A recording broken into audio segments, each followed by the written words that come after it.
राम के नाम से राम के काज में अड़चनों का अंबार। शंकराचार्यों ने आधे अधूरे राम मंदिर का आलापा राग। पीएम मोदी के हाथों होने वाली प्राण प्रतिष्ठा पर उठाए सवाल। प्राण प्रतिष्ठा पर स्वामी निशिलानंद सरस्वती ने जताई कड़ी आपत्ति। प्राण प्रतिष्ठा के बाद होने वाले अनिष्ट का दिया संकेत। क्या सच में 22 जनवरी की तारीख में देश का अनहित है? ऐसे में राम लला की प्राण प्रतिष्ठा को लेकर क्या कहती है विश्वविख्यात सुदर्शन चक्र ज्योतिषाचार्य श्री सनबेता अशोका जी की भविष्यवाणी?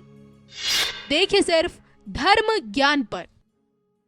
आज की अयोध्या सज रही है, संवर रही है और सुंदर होती जा रही है क्योंकि राम लला के पधारने का समय आया है। नमस्कार, धर्म ज्ञान के दर्शकों का स्वागत है। मैं हूं आपके साथ कविता राणा और आज मेरे साथ मौजूद है विश्वविख्यात सुदर्शन चक्र ज्योतिषाचार्य श्री सनबेता अशोका जी। सबसे पहले तो आपका स्वागत है सर। नमस्कार।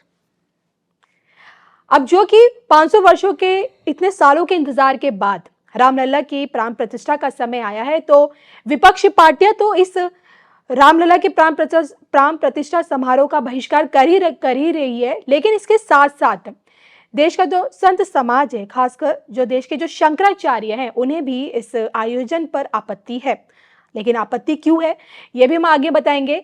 लेकिन उससे पहले मैं आपको बता दूं कि हमारे भारत के जो 4 शंकराचार्य, उनमें से 2 जो शंकराचार्य हैं, निशिलानंद सरस्वती महाराज जी और दूसरे अविमुक्तेश्वरानंद महाराज जी, इन दोनों ने ही इस बात का ऐतराज जताया, आपत्ति जताई है कि प्राण प्रतिष्ठा समारोह में नियमों का उल्लंघन हो रहा है। शास्त्रों के अनुसार प्रभु की प्राण प्रतिष्ठा नहीं की जा रही, जिसके चलते वो इस समारोह से दूरी बना के रखेंगे, यानी कि वो रामलला की प्राण प्रतिष्ठा में नहीं पधारेंगे। और ऐसे में सवाल ये उठता है, आरोपों के तहत क्या सच में एक अधूरे मंदिर में अयोध्या में रामलला की प्राण प्रतिष्ठा की जा रही है, और जो कि यजमान बतौर मुख्यमंत्री बतौर प्रधानमंत्री मोदी जी होंगे। तो ऐसे में आइए श्री सनबेता अशोका जी से जानते हैं। सबसे पहला जो आरोप लगाया गया है शंकराचार्यों की तरफ से कि अधूरे मंदिर में प्राण प्रतिष्ठा शास्त्र अनुसार उचित नहीं है, आप क्या कहेंगे? देखिए, प्रथम तल की छत पड़ चुकी है और उसके नीचे जो है रामलला जो है विराजमान होंगे जी। उनकी मूर्ति की प्राण प्रतिष्ठा होगी। तो यहाँ पर सबसे बड़ी चीज ये है कि कोई भी मंदिर का जो कार्यक्रम होता है वो ये तो है नहीं कि आप उसको कंप्लीट करके उसके बाद प्राण प्रतिष्ठा करके उसके बाद अगर आप कार्य करते हैं तो उसमें कोई डिस्टरबेंस होती है? नहीं होती। नहीं। आप उस मंदिर के निर्माण कार्यक्रम को चालू रख सकते हैं और उसको कितना भी बढ़ा सकते हैं।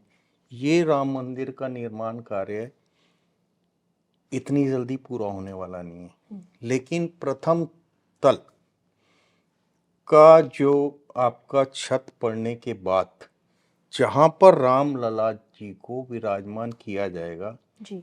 वो पोर्शन तो पूरा कंप्लीट है, वो कहीं से भी इनकम्प्लीट नहीं है। दरवाजे भी हैं, सब कुछ कंप्लीट है प्रथम तल का।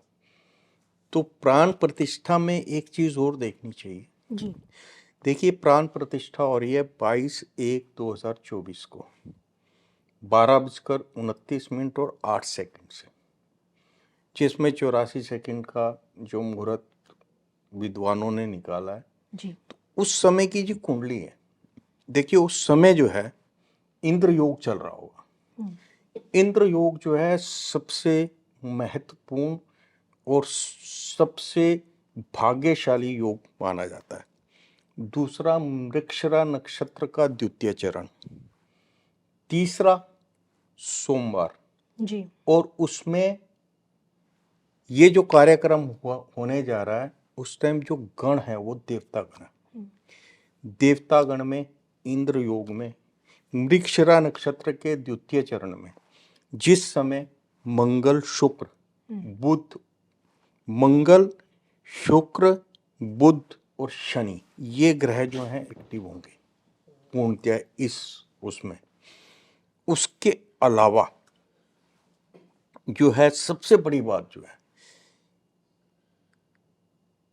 22 जनवरी 2024 को जिस समय शिलान्यास होगा उस समय भाग्य भाव यानी कि धर्म स्थान जी से लेकर मुख्य स्थान के बीच में सारे ग्रह हैं।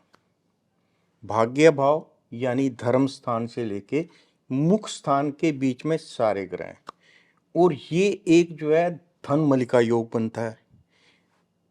इसको बोलते हैं धन मलिका योग। अब आप देख रहे हैं कि आपका जो राम मंदिर के शिलान्यास के बाद और शिलान्यास से पहले भी, शिलान्यास के बाद और अब प्राण प्रतिष्ठा के बाद अयोध्या में धन की वर्षा होगी, असीम वर्षा होगी। आप सोच नहीं सकते कि कितना धन आएगा, जी जिसकी भविष्यवाणी मैंने बहुत पहले कर दी थी। अगर अयोध्या को इस तरीके से डेवलप किया जाता है कि वर्ल्ड टूरिज्म के लिए इसको जो है एक सांस्कृतिक स्थान इस मंदिर को बनाया जाए जी वर्ल्ड उसके लिए, तो ये जो है पूरे यूपी की इकोनॉमी को ड्राइव कर सकता है। जी अब वो सारी चीजें सामने आ रही हैं क्योंकि सारी चीजें उसमें क्रम में हो रही हैं।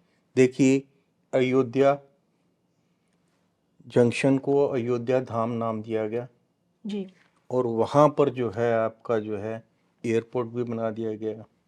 सबसे बड़ी चीज जो है ये धन मलिका योग जो है भाग्य भाव, जिसको धर्म स्थान बोलते हैं।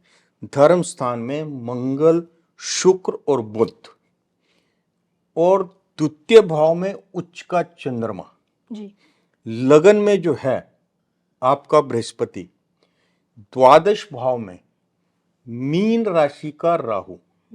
द्वादश भाव अगेन धर्म स्थान, धर्म से रिलेटेड, और धर्म से रिलेटेड में जो कारक ग्रह है वो हैं आपके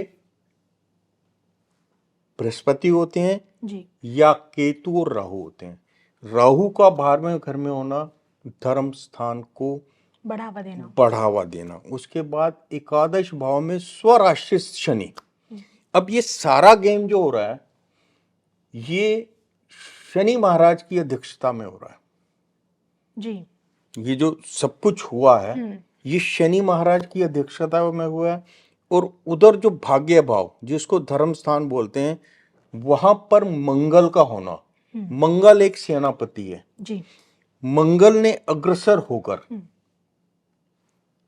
ये सारा जो है कार्यक्रम जो है इसका जो है निर्माण से लेकर प्राण प्रतिष्ठा तक का ये मंगल जी के देखरेख में हुआ।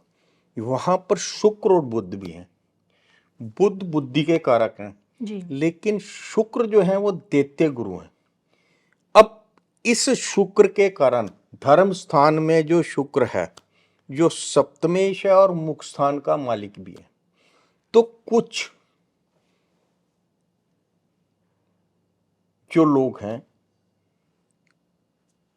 जिनकी मति भ्रमित हो गई है और वो कुछ ऐसे वक्तव्य दे रहे हैं जो इसके अगेंस्ट है। देखिए, भगवान राम जी की मूर्ति की प्राण प्रतिष्ठा हो रही है। जी जब भगवान बीच में आ जाते हैं, जब नाम भगवान का आ जाता है, कोई दिशा नहीं देखी जाती, कोई किसी तरीके के उसको नहीं देखा जाता। और ये जो जिस तरीके के वक्तव्य दिए जा रहे हैं कि पूरा नहीं कंप्लीट हुआ, अधूरा देखिए मंदिर है। अधूरा नहीं है।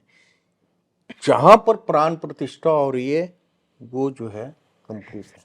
जी आप देखिएगा बड़ी बड़ी ऑर्गेनाइजेशंस जो होती हैं जब अपनी फैक्ट्री जब वो चालू करती हैं तो वहाँ पर एक पहले मंदिर बनाएंगी, छोटा सा ही बनाएंगी। वो मंदिर में प्राण प्रतिष्ठा होती है, उसके बाद भवन का निर्माण होता है। जी लेकिन वो भवन जो है वो मंदिर के साथ रिलेटेड है।